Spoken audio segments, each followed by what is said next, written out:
going on, ladies and gentlemen? Sergeant Moose here, back with another Texas Chain Saw Massacre video. And in today's video, guys, we're going to show our new updated cook build video. Okay, so we made a cook build a few weeks ago, guys, when the game first came out. It was revolving around blood, and blood specifically.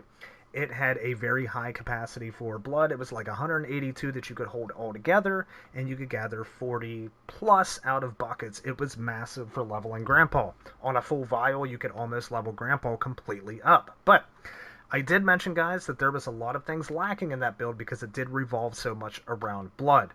And as the meta has changed, where victims have become accustomed to stabbing Grandpa over and over and over, especially with the Agitator perk, which, by the way, did just get patched, but it's still very effective, it becomes, in my opinion, it is better to run a cook that is not just focused on blood, because if you are just focused on blood, you're going to be lacking in other areas. So that's why we're working with this cook build here, guys, and we've had a ton of success with it, especially against high-level teams.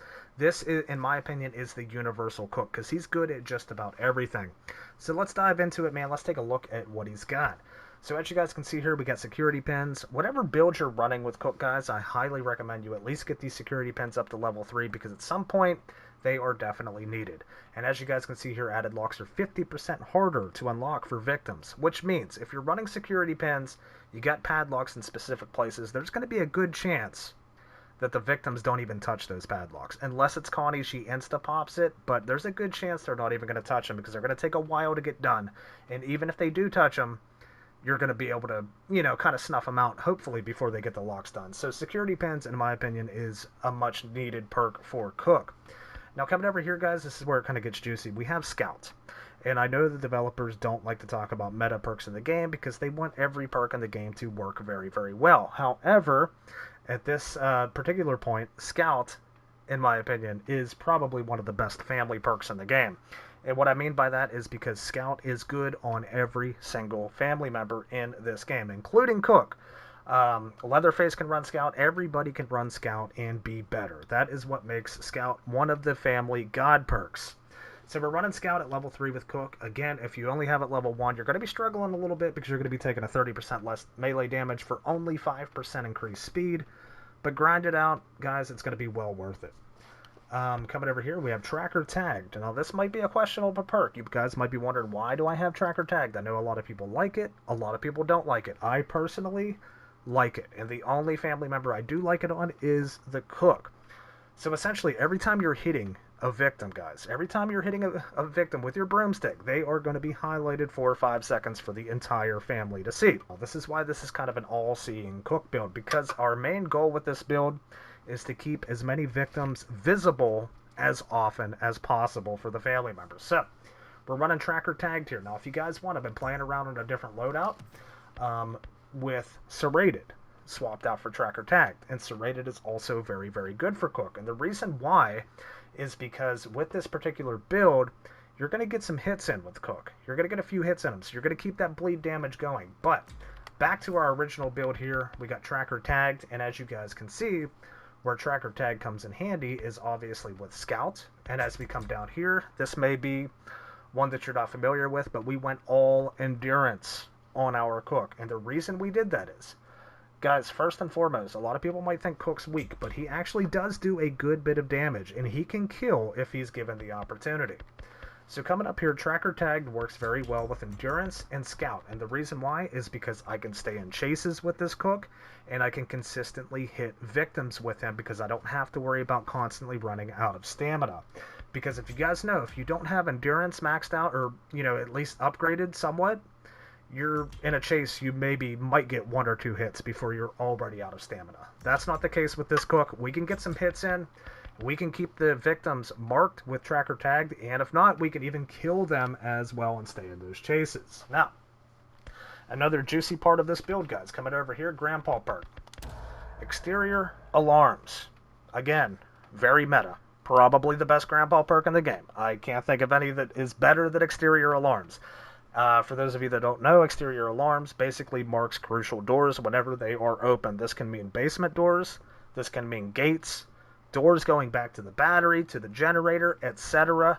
crucial doors where the survivors might be about to escape. It is going to highlight them for you so you can get your ass over there and get those victims dead, essentially. So we have exterior alarms, guys, and honestly, if someone in your group is running exterior alarms, I just recommend everybody else taking their grandpa perks off.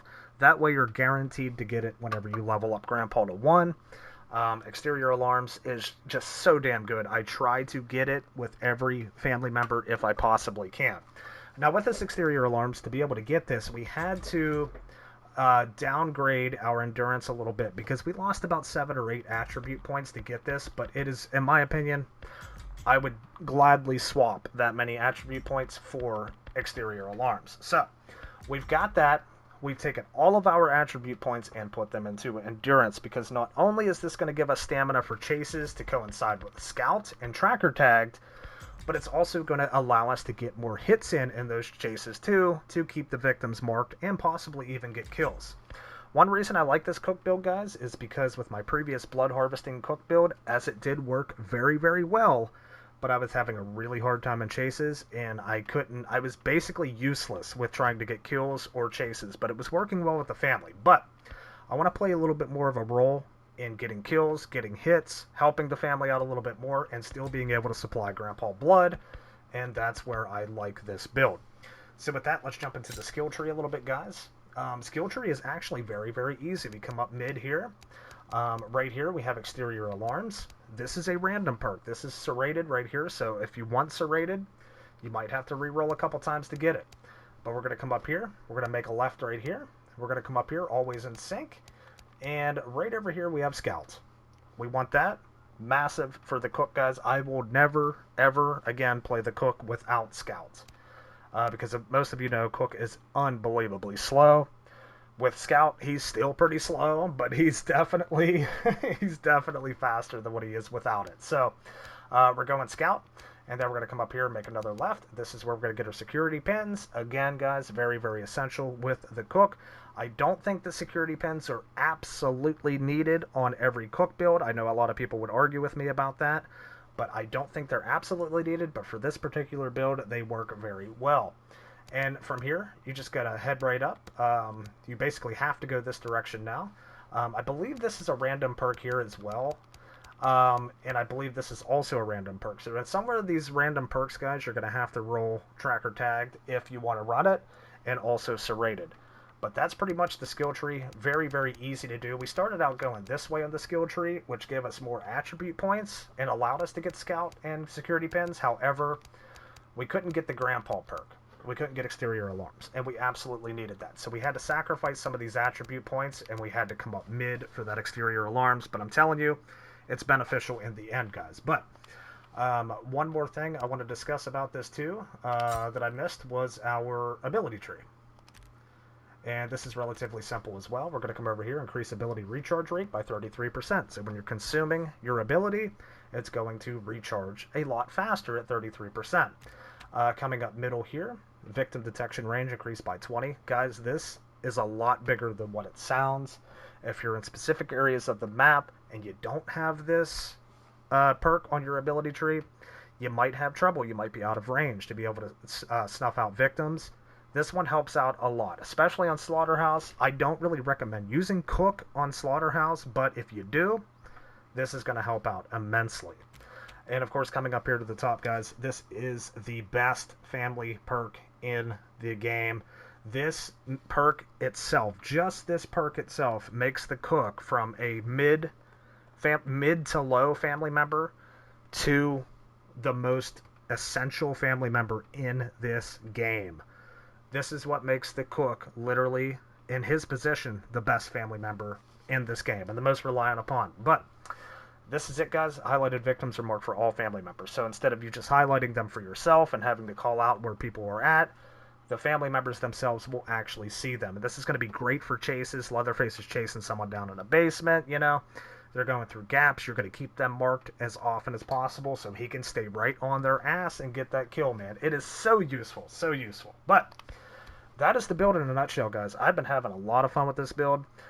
especially against high-level squads. It's great, obviously, on Family House. It is unbelievably good on Family House. It's great on Gas Station as well.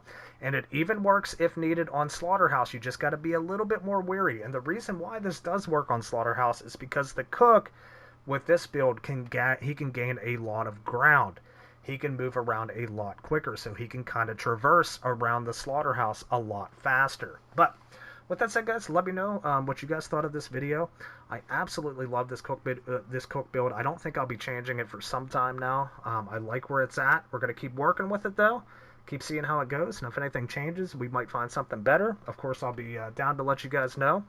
But this is my build, man. I absolutely love it. Let me know what you guys think. And what do you do with your cooks? Let me know down in the comments. But with that said, guys, my name's Sergeant Moose. Thanks so much for tuning in. If you guys enjoyed the video, please feel free to drop a like and subscribe to the channel if you haven't already. And I'll see you guys on the next one. Take care.